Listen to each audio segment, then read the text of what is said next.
Arestado ang tulak ng droga sa ikinasang bypass operation ng Tubod Municipal Police Station sa Lanao del Norte.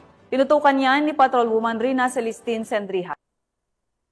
Isang lalaki sa ikinasang bypass operation sa Purok 7, Poblasyon Tubod, Lanao del Norte. Ang naturang operasyon ay pinangunahan ng Tubod Municipal Police Station, Provincial Intelligence Unit at Provincial Drug Enforcement Unit. Kinilala ng mga otoridad ang suspect na si alias Rodel, 31 anyos at residente ng Purok 4, Poblasyon Tubod, Lanao del Norte. Nakumpiska mula sa suspect ang 3 gramo ng hinihinalang shabu na may standard drug price na 20,400 pesos at iba pang mga drug paraphernalia. Nasa kustodiya na ng Tubod Municipal Police Station ang suspect at mahaharap sa kasong paglabag sa Republic Act 9165 o Comprehensive Dangerous Drugs Act of 2002.